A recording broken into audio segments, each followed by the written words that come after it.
আমরা কেন ওলি আল্লাহর দরবারে যাব? কথা আমার বুঝে আসছে? কেন যাব? এই পৃথিবীর জমিনে মাস্টার ছাড়া আজ পর্যন্ত কেউ শিক্ষিত হয়ে ডাক্তার, মাস্টার, উকিল, ব্যারিস্টার, জজ হতে পেরেছে? একটু জোরে বলেন। তাহলে এটা আমরা ভালো করে বুঝতে পারি যে মাস্টার ব্যতীত ডাক্তার হওয়া যাবে না, উকিল হওয়া যাবে না, জজ হওয়া যাবে না, হাকিম হওয়া যাবে না, ভালো শিক্ষিত পণ্ডিত হওয়া যাবে না। এটা আমরা বুঝি। আল্লাহর ওলি ব্যতীত আখিরাতের লাইনে পাড়ি দেওয়া যাবে না, এটার বেলায় আর বুঝতে পারি না। এই জায়গায় আমাদের বোধগম্য শেষ, কনফিউজ হয়ে যাচ্ছে এখানটায় এসে।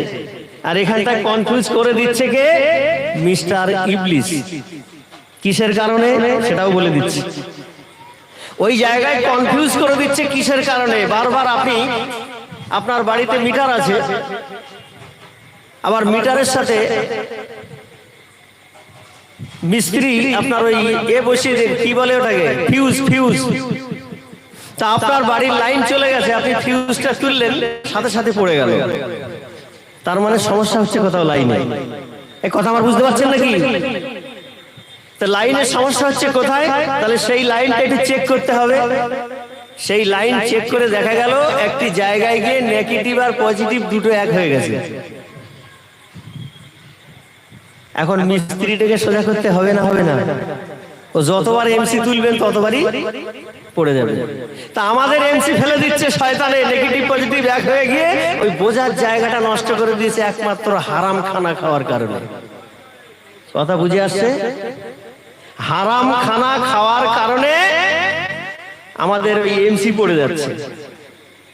এমসি কে তুলতে গেলে একটা ভালো মিস্ত্রি রাখতে হবে। সে ওই দুটো তারের জয়েন্ট ছাড়িয়ে যখন লাইন ক্লিয়ার করবে, আপনার এমসি ঠিক জায়গায় দাঁড়িয়ে থাকবে।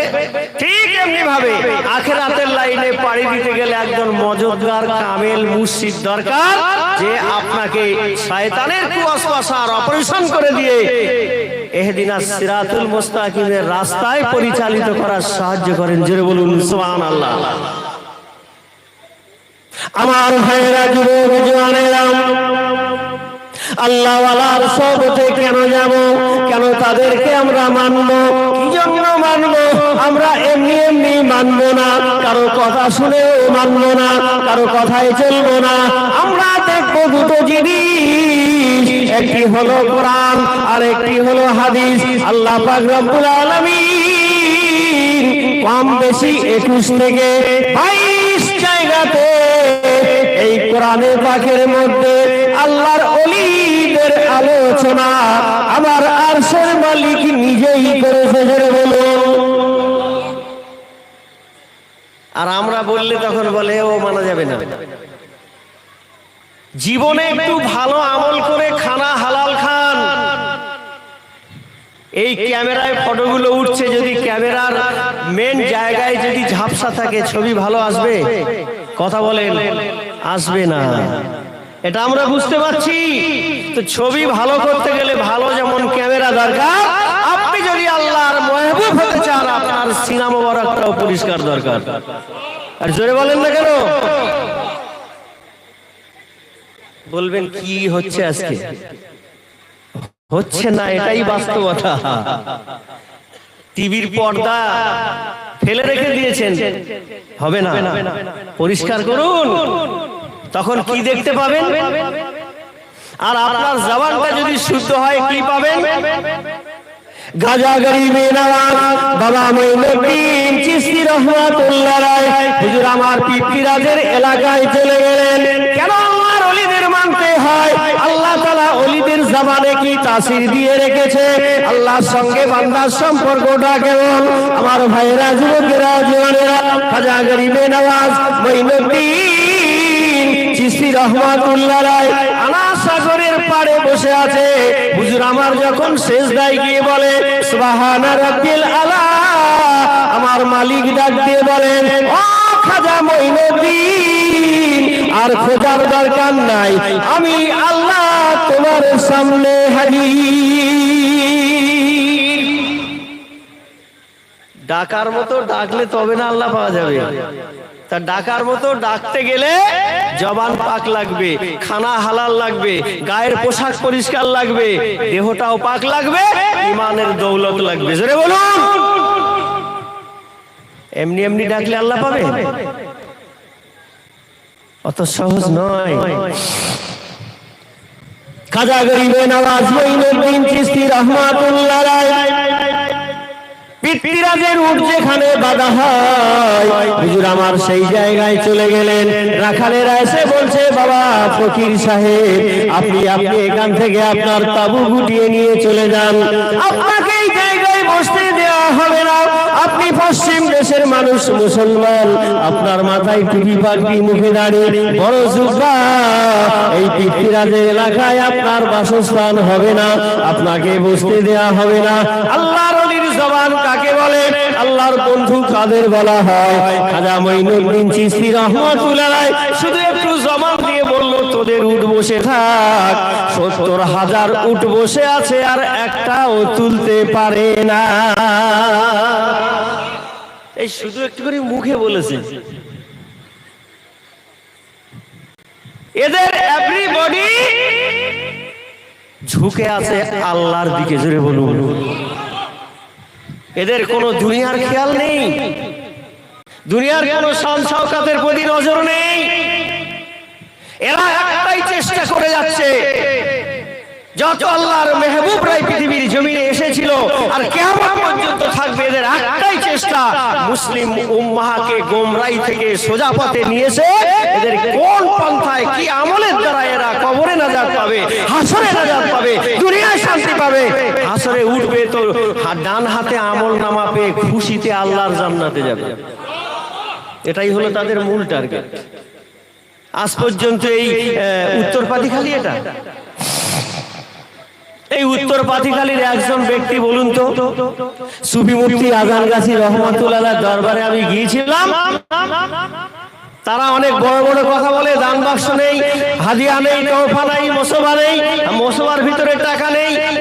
আমরা মওলানারা এসে খুব বড় বড় কথা বলে চলে যায়, কিন্তু আমি গিয়েছিলাম এক খাদেমের সঙ্গে মুসবা করে 50 টাকা দিয়েছি, সে নিয়ে নিয়েছিল। একজন ব্যক্তি হাত তুলে বলেন, পারবেন পালন করতে? এক কাপ চা খাওয়াতে গেলেই তো খাবে না, 50 টাকা তো দূরের কথা। কেন? সত্যবাদীর সঙ্গ লাভ করলে ভিতরে একটা স্পেশালিটি তৈরি হয়, সেটা হলো খোদার ভয়। জোরে বলুন সুবহানাল্লাহ। এই খোদার ভয় যতক্ষণ ভিতরে না আসবে, ও সুদ খাবে, ঘুষ খাবে, জেনা করবে, ব্যভিচার করবে, বন্ধন করবে, এলআইসি করবে, সাহারা করবে, সব করবে। খোদার ভয় যখন এসে যাবে, ও বান্দা আল্লাহর ওলি হয়ে যাবে। ভয় কোথায়? আমার খাজা গরিবে নওয়াজ মঈনুদ্দিন চিশতি রাহমাতুল্লাহ আলাইহি হুজুর আমার শুধু বললেন, তোদের উট বসে থাক। একটা দুটা উট নাই, ৭০,০০০ উটের পাল পড়ে আছে। পরের দিন বেলা 12টা বেজে যায়, একটা উট তুলতে পারে না। একটু জোরে বলুন সুবহানাল্লাহ। পিতৃরাজের কাছে খবর দেয়া হলো। পিতৃরাজ জিজ্ঞাসা করে, খাবারে কোনো সমস্যা হলো নাকি? বলছে, যদি হয় 2-4 হবে, উটের গোষ্ঠী শুদ্ধ পড়ে আছে। আমার ভাইয়েরাও, পিতৃরাজ জিজ্ঞাসা করে, গত রাতে কোনো খবর হয়েছে, ঘটনা? তার মায়ের বয়স ছিল 92 বছর, মা গণকারক ছিল। পিতৃরাজের মা একদিন দেখে বলছে, বাবা পিতৃরাজ, তোর এলাকায় জলদি একটা ফকির আসবে, আর ওই ফকির হয় তোর এলাকাটা নিয়ে নেবে। পিতৃরাজ বলে, মা তোমার 92 বছর বয়স হয়ে গেছে, মাথার ঘিনু শুকিয়ে গিয়ে আবল তাবল বলতে লেগেছ। আমি 50,000 হাত, আমার সেনা সামন্তের কোনো অভাব নাই, আমার টাকা পয়সার অভাব নাই। এরকম ফকির যদি একটা আসে, আমি একটা হাতি ছেড়ে দিলে ফকিরের গোষ্ঠী তল করবে। কিন্তু তল করা তো দূরের কথা, সম্মান দেওয়ার মালিককে, নেওয়ার মালিককে অহংকার করা যাবে না? যাবে না। খাজা বাবা মঈনুদ্দিন চিশতি রাহমাতুল্লাহ আলাইহি শুধু জবানে বললেন, উট বসে আছে। রাখালেরা বলছে, একটা ফকির এসেছিল কালকে, একটু রাতে থাকার জন্য কাকুতি মিনতি করলো, আমরা দাঁড়িয়ে গিয়েছিলাম। তার মধ্যে একজন ব্যক্তি দাঁড়িয়ে বলল, তোদের উঠ বসে থাক। ওই যে উঠ বসেছে হুজুর, আর একটা ওঠে না। সুবহানাল্লাহ জোরে বলুন। এই জবানের দাম আছে না নেই? দিল্লির জমিনে একটা ফকির ঘুরে বেড়াতো। এ ফকির সবসময় মাথা নিচু করে চলতো। মানুষে জিজ্ঞাসা করছে, হুজুর আপনি মাথা উঁচু করে চলেন না কেন? বলছে, আল্লাহ পাক আমার চোখে যে তাজাল্লি দিয়েছে নূরের, আমি দিল্লি শহরের দিকে একবার যদি চোখ ঘুরাই, আমার দিল্লি শহর পুরে ছারখার হয়ে যাবে। এরা কারা? এরা সাধারণ মানুষ। এদেরকে বলা হয় অকুলু মা সাদিকিন, এরা হলো সত্যবাদী। যেরকম বলুন সুবহানাল্লাহ। পিতৃরাজ বলছে, যাও সেই ফকিরের কাছে গিয়ে হাতে পায়ে ধরে উটগুলো তুলে নাও, নাহলে সব উট মরে যাবে, পেশাব পায়খানা সব বন্ধ। শুধু মুখে একটু বলেছে বসে থাক। আমার ভাইয়েরা, যুবক জওয়ানেরা, রাখালের দল দৌড়ে এসে দেখে আনা সাগরের পাড়ে বসা আল্লাহর ওলি। আপনাকে বুঝতে পারি নাই হুজুর, আমরা পিতৃরাজের বাড়িতে রাখালগিরি কাজ করি। ওই আপনার উটের পাল চড়াই, মাস গেলে মাইনা দেয় হুজুর। ওই মাইনা নিয়ে বিবি বাচ্চার ভরণ পোষণ দিই হুজুর। একটু দয়া করে মেহেরবানি করে উটগুলো তুলে দেন, নাহলে আমাদের চাকরি চলে যাবে। আর চাকরি যদি চলে যায়, আমাদের বিবি বাচ্চা খেতে পাবে না হুজুর। আল্লাহর ওলিদের এত মনে দয়া, আল্লাহর ওলিদের এত মনে মায়া। এত কষ্ট দেওয়ার পরে তো থাকতে জায়গা দিল না। তারপরে খাজা বাবার জবান দিয়ে আবার বললো, যা তোর উট উঠে যাবে। গিয়ে দেখে 70,000 উটের পাল দাঁড়িয়ে আছে। অত সহজ ব্যাপার মনে করবেন না। জীবনে আমল করুন, আমল করুন। কোন দল কি করছে এটা নিয়ে শুধু ফেরকাবাজি করবেন না, জীবন পুরে ছারখার হয়ে যাবে। আগুন নিয়ে খেলা করো না বাবা, খেলা করো না। স্বর্ণকারের কাজ হলো কি? ঠুকঠাক করা। কামারের কাজ কি? কথা বলেন কেন? এখন স্বর্ণকারের হাতে যদি কামারের কাজ দেয়া হয়, ও হাত পুড়ে মরবে না মরবে না? কেন? তো ধরতেই জানে না, লোহা গরম হয়ে গেছে, ও সেই মালে হাত দিলে কি হবে? এখন দুনিয়াতে এরকম খেলা চলছে। আমার ভাই বলছিল না, সব ইউটিউব দেখে দেখে বড় বড় বক্তা হয়ে গেছে। এলাকায় ফতোয়া, মশলা মশাইল আর মূর্তির দরকার লাগে না। এই ইউটিউব চ্যানেল মূর্তি খুলে গেছে সারা জায়গায়। আপনাদের এই উত্তর পাতিখালিতে মনে হয় নেই? আছে? কথা বলেন না কেন? আর একটা ঠিকানা বলে যাচ্ছি আপনাদের, বড় মুক্তির ঠিকানা। ওখানে বড় বড় পাঠশালা তৈরি, ওখানে বড় বড় কিতাব পড়ানো হয়। সেটা হলো চায়ের দোকান। ওখানে গেলে দেখবেন বড় বড় মূর্তি বসে থাকে, অথচ পেটে সারাদিন ঘুষি মারলে একটা ক অক্ষর বেরোয় না। এই মুক্তির ফতোয়ায় চললে কি হবে? জীবন থাকবে না, যাবে। আমার ভাইয়েরা, যুবক জওয়ানেরা, ভালো ব্যক্তির সঙ্গ লাভ করুন, আল্লাহ ওনার সহবতে বসে যান। যদি বসতে পারেন, আপনার জীবন কামিয়াব হয়ে যাবে। জোরে বলুন সুবহানাল্লাহ। আমার ভাইয়েরা, যুবক জওয়ানেরা, উট যখন উঠে গেছে, পেশাব পায়খানা করে শরীরে শান্তি পাওয়া গেল। হঠাৎ করে বলুন তো, যদি গ্যাস বেড়ে যায়, নিচে না নাই, উপায় কি হবে? কত বলে না কেন? গ্যাস এখন উপরের দিকে চাগার দিচ্ছে, উপায় কি? তাড়াতাড়ি প্যান্টি 400 মার, নালে উপায় নেই। গ্যাসটা যখন ক্লিয়ার হয়ে যাবে, শরীরে শান্তি পাওয়া যায় না, যায়নি? আমার ভাইরা, যুবক জওয়ানেরা, আল্লাহওয়ালা দোস্ত বন্ধুরা, যখন 70,000 উটের পাল দাঁড়িয়ে গেল, পেশাব পায়খানা করে শান্তি পেল, পিতৃরাজ বলছে, ফকির কি করে বল? বলছে, হুজুর পানি নিয়ে ওযু করে, নামাজ পড়লে ফকিরের শক্তি বেড়ে যায়। জোরে বলুন সুবহানাল্লাহ। কি করলে শক্তি বাড়ে? রাতের আধারে যারা সেজদাতে দু চোখের স্রোতে নদী যেন ভয়, বেদনার হাতছানি যতই আসো, মুমিন কখনো পিছু যায় না। যাদের হৃদয় আছে আল্লাহর ভয় তারা কবু পথ ভুলে যায় না। আল্লাহর প্রেম ছাড়া এই দুনিয়ায় অন্য কিছু তারা চায় না। জোরে বলবেন না সুবহানাল্লাহ। রাতের আধারে যারা সেজদাতে রয় বুঝে যেন বেদনার হাত ছানি যতই আসো অমিনি কখনো কিছু যায় না। যাদের হৃদয় আছে আল্লাহর ভয় তারা কবু পথ ভুলে যায় না। আল্লাহর প্রেম ছাড়া এই দুনিয়ায় অন্য কিছু তারা চায় না।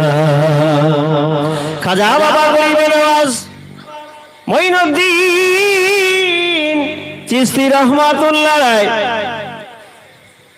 পিতৃরাজ বলছে সেজদায় গেলে ফকিরের ক্ষমতা বেড়ে যায়। তো কি করা হবে? ফকিরের ক্ষমতা পাওয়ারলেস করতে হলে ওকে নামাজ কাজা করাও। ও আমার ভাইরে একটু ভালো করে শোনেন, পিতৃরাজ বলছে শক্তি বেড়ে যায় ওযু করে নামাজ পড়লে, ওর পাওয়ারলেস করাতে হবে। পানি বন্ধ করে দাও, আনা সাগরের পানি দিও না ফকিরকে। ফকির যদি নামাজ কাজা করে আল্লাহর সঙ্গে সম্পর্ক বিচ্ছিন্ন হবে। কথা বল না কেন? নামাজ কাজা করলে আল্লাহর সঙ্গে সম্পর্ক থাকবে না। পিতৃরাজ বলছে আনা সাগর ঘেরাও করো। সাগর ঘেরাও করে দাও, লক্ষ্য লাগিয়ে দেয়া হলো। পানি নিতে দেবে না।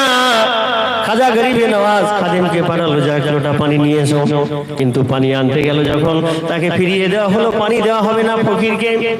খাজা গরিবে নওয়াজ মঈনুদ্দিন চিশতি রহমাতুল্লাহ আলাইহির কাছে খাদেম ফিরে এসে বলছে হুজুর আমাকে পানি দেওয়া হলো না, হুজুর পানি দিল না, কি করব এখন আমি? আল্লাহর নবী বলছে লোটা আমার সামনে রেখে দাও। জোরে বলুন সুবহানাল্লাহ। ওই পানির বদলাটা আমার সামনে রাখো।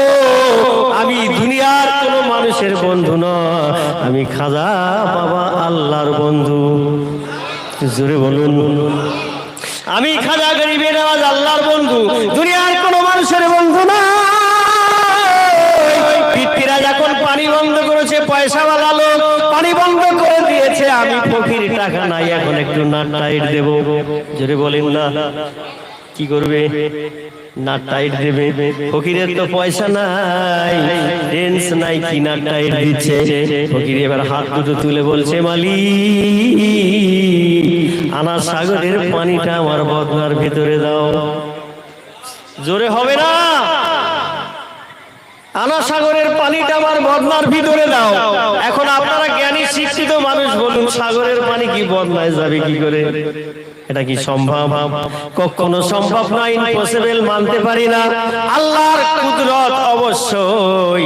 আল্লাহ পাক সাথে সাথে আনা সাগর শুকনো করে খাজা বাবার লোটায় পানি দিয়ে দিলেন। সাগর শুকনো। খাজা গরিবে নওয়াজ বলছে মালিক এ তো আমি মানবো না, পিতৃরাজের না টাইট দিয়ে ছাড়বো। ও খাজা কি করতে হবে বলো? খাজা গরিবে নওয়াজ বলছে খাল বিল পুকুর পুষ্করণীর যত পানি সব ঢুকিয়ে দাও। জোরে বলুন সুবহানাল্লাহ। গাছের ডাবের পানি সেটাও রাখতে দেব না, ঢুকিয়ে দাও। এমনকি নারীদের স্তরের দুধ পর্যন্ত শুকিয়ে দাও। করার মালিককে? বান্দা যদি ঠিক থাকে, জবান যদি পবিত্র থাকে, আল্লাহ তাআলা কি করিশ্মা বান্দার জন্য দেখায়। আনা সাগর শুকিয়ে দিল, तमाम পৃথিবী আপনার খাল বিল নদী নালা শুকিয়ে গেল, গাছের ডাবেতে পানি নাই, ৭০,০০০ উট বসে আছে, তোলার ক্ষমতা নাই। একটাই শুধু জবানের কথা, খাজা গরিবে নওয়াজ মঈনুদ্দিন চিশতি একমাত্র দুনিয়ার কারো বন্ধু নয়, কারো বন্ধু নয়, আল্লাহর বন্ধু হতে পারে। এই জন্য আল্লাহ পাক রব্বুল আলামিন বলেন কুল ইন্নাস সালাতি ওয়া নুসুকি ওয়া মাহিয়া ওয়া মামাতি লিল্লাহি রাব্বিল আলামিন। নবী বলে দাও চার জান মাল জীবন যৌবন হায়াত মউত সবকিছু উৎসর্গ একমাত্র আমি আল্লাহ আমার জন্য করতে হবে, আর কারো জন্য নয়। বলুন সুবহানাল্লাহ। তাহলে খাজা বাবা মঈনুদ্দিন চিশতি রহমাতুল্লাহ আলাইহি তার জীবন যৌবন অর্থ সম্পদ যা উৎসর্গ করেছে কারো কাছে নয়, একমাত্র লিল্লাহি রাব্বিল আলামিন আল্লাহ রাস্তায় খরচ করে দিয়ে এখন ফকির হয়ে আল্লাহর দিওয়ানা মশগুল হয়ে গেছে। আল্লাহর এবার কার কথা শুনবে? খাজা যা বলে আল্লাহ সেটা করে। আর জোরে বলুন। বর্তমান হুজুর কেবলা হোমরায় বাড়ি তো, হুজুর কেবলাকে চেনেন তো? একই সঙ্গে সবাই ওঠা বসা করেছেন, একই সঙ্গে চলাচল করেছেন, কত কথা হয়েছে। কিন্তু আমরা সেই ডালি থেকে গেছি আর তিনি তাবারুক হয়ে গেছে। জোরে বলা যাবে না? এই কথাটা একটু মনে এসে গেল, 2 মিনিট বলে দিই। বোসবেড়িয়া মেদিনীপুরে মজলিস করতে গেছি, তাকে হিন্দু ভাই প্রশ্ন করছে আরেক পীর ভাইকে যে ভাই তোমাদের দরবারে তো দেখি কয়েকটা জিনিস আমার ভালো লাগে, কিন্তু আরো 2-1টা জিনিস বুঝে আসে না। তা বলে কি? তাহলে একই লেভেল একই কোম্পানির চাল বাড়িতে নিয়ে গেলে ভাত বলা হয়, তোমার মসজিদের দরবারে গেলে তাবারুক হয়। একই ব্র্যান্ডের আলু বাড়িতে নিয়ে গেলে আলু ঘন্ট, তোমার মসজিদের দরবারে গেলে হয় কোরমা। একই লেভেলের ডাল কিনলাম, বাড়িতে গেলাম ডাল, ওখানেও গিয়ে দেখছি ডাল। এটা পরিবর্তন হলো না কেন? উত্তর পাতিখালীর মানুষ একটু ব্রেনে ঢোকাতে হবে। ডাল ও ডাল রয়ে গেছে, একই কোম্পানির চাল ছিল, আল্লাহর সৃষ্টি, মানুষ সব একই, কিন্তু আমরা ওই ডালের মতো রয়ে গেছি আর মসজিদ তাবারুক হয়ে গেছে। জোরে বলা যাবে না? এক কথা আমার বুঝতে পারছেন? চালটা তো একই কোম্পানির ছিল, আলুটা একই কোম্পানির ছিল, কিন্তু ওখানে যাওয়ার পরে চেঞ্জ হয়ে গেল, আর আমরা সেই ডালি রয়ে গেলাম, আমার নাম আর চেঞ্জ হলো না। কথা বুঝতে পারছেন? তাহলে চেঞ্জ করতে গেলে আমাদের জীবনে নেক আমল করতে হবে, কি হবে না? ভালো আমল করুন, নেক আমল করুন, ওলি আল্লাহর ছায়া তলে থাকুন, জীবনে শান্তি আর শান্তি পাবেন। জোরে বলুন সুবহানাল্লাহ। আমার ভাই শেষ করে দিই নাকি 10টা বাজে?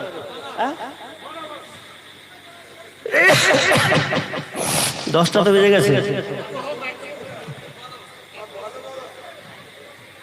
একবার জোরে জোরে দরুদ শরীফ পড়েন দেখি। আল্লাহুম্মা সাল্লি ওয়া সাল্লিম বারিক আলা আবদিকা রাসূলিকা কারীম রাহমাতাল লিল আলামিন সাফিউল মুজনিবিন সাইয়্যিদিনা মাওলানা নবিয়িনা মুহাম্মদ ওয়া আলা আলিহি ওয়া সাহবিহি ওয়া আওলাদিহি ওয়া যুররিয়াতিহি ওয়া আজওয়াজিহি ওয়া সাহবিহি ওয়া আউলিয়াহি উম্মতিহি আজমাইন কামা সাল্লাইতা ওয়া সাল্লামতা বারাকতা ওয়া রাহিমতা আলা সাইয়্যিদিনা ইব্রাহিম ওয়া আলা আলি সাইয়্যিদিনা ইব্রাহিম ইন্নাকা হামিদুম মাজিদ। আমার ভাইরা, ও যুবক জওয়ানেরা, ও পর্দা মুসলিমা ও ভগ্নীগণ, আল্লাহর ওলিদের যারা মানতে চায় না, আল্লাহর ওলিদের দরবারে যারা যেতে চায় না, কসম খেয়েছে না ওলির দরবারে যাব না, ওখানে গেলে ভাঙামি হয়, ওখানে গেলে শিরক হয়, বিদআত হয়, আমি মানছি, অস্বীকার করি না।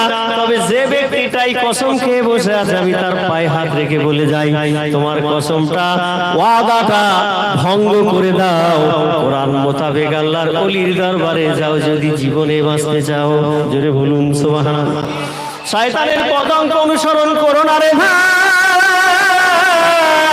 আল্লাহর ওলিদের দরবারে গেলে এমন একটা দরবার ওই বাগমারির জমিনে আছে, সারা পৃথিবীতে গেলে খুঁজবেন শিরক বিদআত অবশ্যই হয়, কিন্তু আমার মুর্শিদের দরবারে কোনো শিরক বিদআত হয় না।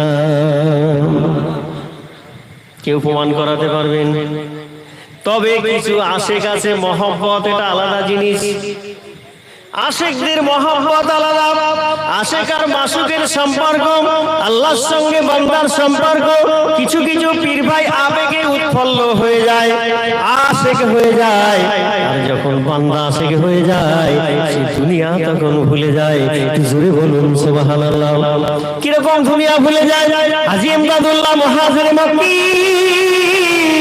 রাহমাতুল্লাহ আলাইহি, হুজুর আমার যখন মজলিসে বসিয়ে দেওয়া হতো, হুজুর পা মুড়ে বসে থাকতেন, পালাম করতেন না।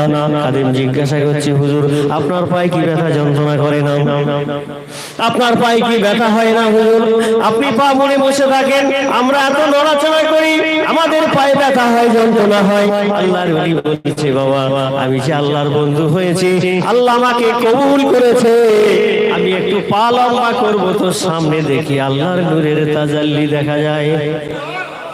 ডান দিকে আল্লাহ নূরের তাজাল্লি, বাম দিকে নূরের তাজাল্লি, পেছন দিকে আল্লাহ নূরের তাজাল্লি। আমি হাজী ইমদাদুল্লাহ মুহাজির মক্কি রাহমাতুল্লাহ আলাইহি আল্লাহর এই নূরের তাজাল্লির সম্মান দেওয়ার জন্য পেয়ারা নবীর ভয়েতে আমি হাজী ইমদাদুল্লাহ মুহাজির মক্কি রাহমাতুল্লাহ আলাইহি আমি পা লম্বা করি না।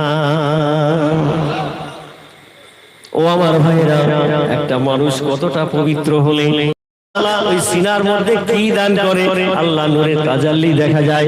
প্রত্যেক মাসকবারি মজলিসে দাদা পীরের মোনাজাত পড়ানো হয়। গত রবিবারে তো মাসকবারি মজলিস হয়ে গেল, আবার পরের মাসের 22 তারিখে মাসকবারি হবে। ওই মাসকবারি মজলিসে গিয়ে দাদা পীরের মোনাজাত একটু মনোযোগ দিয়ে শুনবেন। ওই সময় খুরশিদ মাওলানা সাহেব যখন আপনার কিতাবটা পড়ায়, ওইখানে তিনি এই বয়ানটা দিয়েছেন, নজর কো উঠা কর জিধর দেখতা तुझे देखता हूँ मौला तुझे देखता हूँ। জোরে বলুন সুবহানাল্লাহ। আমরা দুনিয়ার সামনে ফানা হয়ে যাই, টাকা পয়সার প্রেমে ফানা হই, বিবির প্রেমে ফানা হই, আর আল্লাহর ওলিরা কি বলছে, ফানা হো গই যে তেরি সিয়ার তেরা। জোরে বলুন সুবহানাল্লাহ। ও আমার ভাইরা, ও লোকেরা জোয়ারেরা, আল্লাহর ওলি বান্দা যারা হয়, আল্লাহর মেহবুব যারা হয়, আল্লাহর আশিক যারা হয়, আল্লাহ তাআলা তাদের দিয়ে কি কেরামতি না করিয়ে দেয় আমরা বুঝতে পারি না। হযরত মনসুর হাল্লাজ রাহমাতুল্লাহ আলাইহি তিনি হঠাৎ করে বলে ফেললেন আনাল হক, এর বাংলা মানে হলো আমি খোদা। বান্দা কি খোদা হতে পারে? কথা বলেন না কেন? কথাটা বলে ফেললেন আনাল হক, এটাই শরীয়তের আলেমরা মানতে পারল না। কেন? তাদের ভিতরে সেই পাঁচটা ছিল না। আলেমদের ডাকা হলো, বাদশা মনসুরকে ডাকা হলো, আর ওই মনসুর হাল্লাজ রহমাতুল্লাহ আলাইহিকে ডাকা হলো। ওই ব্যক্তিকে ডেকে আলেমদের থেকে ফতোয়া নেওয়া হলো, আলেমদের থেকে ফতোয়া নেওয়া হলো। আলেমরা বললেন, ও ভাই মনসুর, তুমি আনাল হক বলো, তুমি কি খোদা? বলছে না না, আমি কেন খোদা হব? খোদা তো আল্লাহ। জোরে বলুন সুবহানাল্লাহ। আমি খোদা নয়, খোদা হলেন আল্লাহ। তবে তুমি আনাল হক বলো কেন? মনসুর হাল্লাজ রাস্তায় চলে, বাজারে যায়, বাড়িতে যায়, যেখানে যায় তার জবানে শুধু একটাই কথা, আনাল হক, আমি খোদা। শরীয়তের আলেমরা মনসুরকে বললেন, বাদশা মনসুরকে ডেকে বলছে, ও বাদশা মনসুর, এর মনে হয় ব্রেনের ডিফেক্ট হয়ে গেছে, হাতে পায়ে শিকল লাগিয়ে জেলখানায় বন্দী করে দাও, জেলের তালা লাগিয়ে দারোয়ান বসিয়ে দাও। জেলখানায় বন্দী করা হলো। হযরত মনসুর হাল্লাজ রাহমাতুল্লাহ আলাইহি জেলখানার মধ্যে আছে, কিন্তু হাতে শিকল বাঁধা, পায়ের মধ্যে শিকল বাঁধা, গেটে তালা লাগিয়ে দারোয়ান বসে আছে। হঠাৎ করে গভীর রাতে দারোয়ান পেছন ফিরে জেলখানার ভিতরের দিকে লক্ষ্য করে দেখে শিকল পড়ে আছে, তালা গেটে ঝোলানো আছে, কিন্তু আল্লাহর বান্দা মনসুর নাই। একটু বাড়ি গিয়ে সুবহানাল্লাহ বলবেন, একটু জোরে বলেন। এ কি অবস্থা? মানুষ তো নাকি? শিকল পড়ে আছে, জেলে তালা লাগানো, কিন্তু মনসুর হাল্লাজ নেই। দৌড়ে বাদশাকে খবর দেওয়া হলো। বাদশা দৌড়ে এসে দেখে শিকল ঠিকই আছে, জেলখানা ঠিকই আছে, মনসুর নাই। বাদশা পাগল হয়ে গেছে, দৌড়ে বিছানায় পড়ে আছে, দারোয়ান তার ডিউটিতে বসে আছে। হঠাৎ করে সুবহ সাদিক যখন হয়ে গেল, জেলখানার মধ্যে মনসুর হাল্লাজ হাতে শিকল, পায়ে শিকল, নামাজের তাকবীর ধরিয়ে দেয়। জোরে বলুন সুবহানাল্লাহ। সারাদিন ঠিক বাদশা খবর দিল, ও দারোয়ান, আজকে আবার কি কারিশমা ঘটে, কি ঘটনা ঘটে, আজকে তুমি ফলো রাখবে। এটা মানুষ যদি চুপচাপ বসে থাকে কতক্ষণ পারবে? এমন টাইমে দারোয়ানের চোখটা লেগে গেল। চোখ খোলার পরে দেখে আজকে আবার আরেক ঘটনা ঘটে গেল। আগের দিন শিকল ছিল, জেলখানা ছিল, কিন্তু মনসুর ছিল না। আজকে আরেক ঘটনা, শিকলও নাই, তালাও নাই, মনসুরও নাই, জেলখানাও নাই।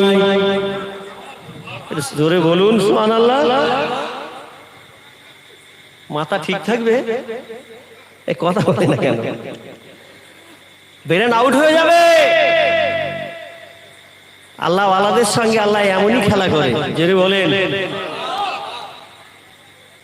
আমার যখন শুধু সাদেক হলো মনসুর হাল্লাস তার জায়গায়, জেলের জায়গায়, তালার জায়গায়, হাতে পায়ে শিকল বাঁধা, নামাজের ধ্বনি দেয় আল্লাহু আকবার, আল্লাহু আকবার, জোরে বলুন সুবহানাল্লাহ।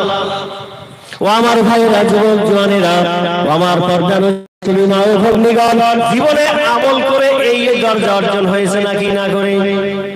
কথা বলে না কেন? বাদশা মনসুর চলে আসে, ও ভাই মনসুর, তোমারও নাম যে আমারও নামটাই। বলছে তুমি জ্যোতি বোস, আমি তক্ত বোস, আর তুমি জ্যোতি বোস, দুটো এক হবে কোনোদিন? তক্ত বোস আর জ্যোতি বোস কোনোদিন এক হবে না। আমার ভাইরা, যুবক জওয়ানেরা, বাদশা মনসুর বলছে ভাই তোমারও নাম মনসুর, আমারও নাম মনসুর, কিন্তু দুজনের হালাত এমন কেন? একটু ভালো করে কথাটা শোনেন। বলছে দুজনের হালাত এমন কেন? বলছে আমি আল্লাহর বন্ধু, তুমি দুনিয়ার বন্ধু। জোরে বলেন, তুমি দুনিয়ার বাদশা, আল্লাহ আমায় এমন বাদশাই দিয়েছে। আল্লাহ তাআলা বলেন মাওলা মাওলা ফালাবুল কুল, বান্দা যদি আমার হয়ে যায়, কুল কায়নাত জেল তালা সব তার গোলাম হয়ে যায়। বাদশা জিজ্ঞাসা করে, ও বাদশা মনসুর জিজ্ঞাসা করে, ও ভাই মনসুর হাল্লাজ রে, তোকে আমি চিনতে পারলাম না, তোর রেগের খবরটা আমি রাখতে পারলাম না, তুই মাওলার সঙ্গে কেমন দিদার করেছিস একটু আমায় বল। বলছে গত রাতে তুমি শিকল ছিল, জেল ছিল, তুমি ছিলে না, কোথায় গিয়েছিলে? বলে আমার ভিতরে যখন আল্লাহর ইশক পয়দা হলো, আমি শিকল তালা মানলাম না, আল্লাহকে বললাম খুলে দাও, আল্লাহর সঙ্গে দেখা করতে গেলাম। পরের দিনকে জেল ছিল না, শিকল গলা কিছুই ছিল না, তুমিও ছিলে না। বলতে ওই দিন আমার শরীরটা একটু খারাপ ছিল, আমি যেতে পারি না। আল্লাহ নিজে দেখার জন্য তারা নূর যেখানে পড়ে সব ভ্যানিশ হয়ে যায়।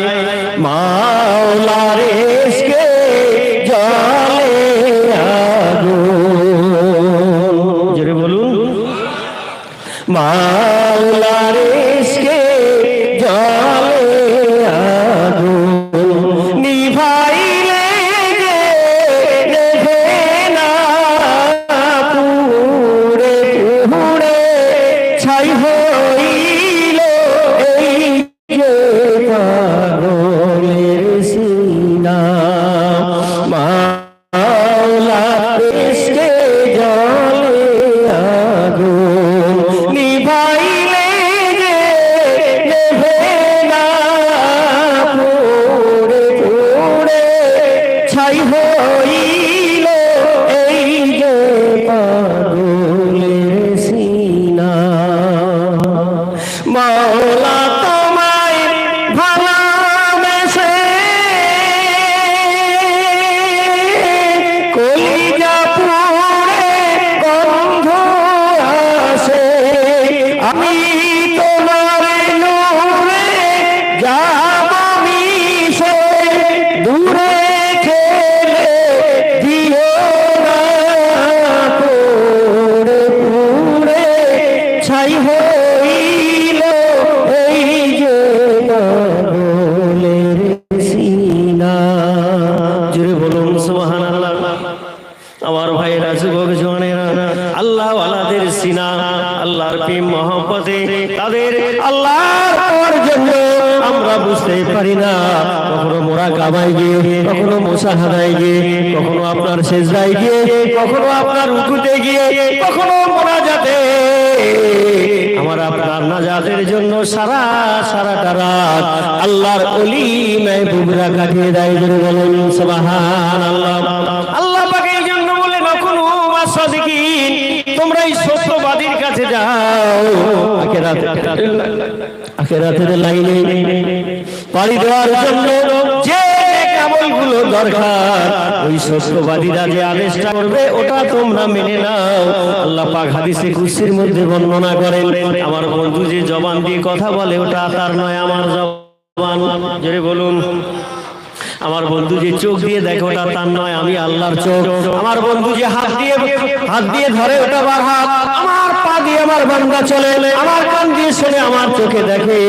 আমার বান্দা যা বলে সব আমার জবান দিয়ে বলে। জোরে বলুন সুবহানাল্লাহ। আমার ভাইরা, এই জন্য কামেল ওলি আল্লাহর দরবারে যাবেন, তার আদেশ হুকুম হলো এই বিনা কাজায় 5 ওয়াক্ত নামাজকে আদায় করা, আখিরাতের পুঁজি। জোরে বলুন। কোরআন জানলে পড়বেন, না জানলে শিখবেন, তার সাথে কোরআনের ওজিফার আমল করবেন, আখিরাতের পুঁজি। হালাল খানা খাবেন, তাকওয়া পরহেজগারি জীবন গড়বেন, ইবাদত কবুল হয়ে যাবে।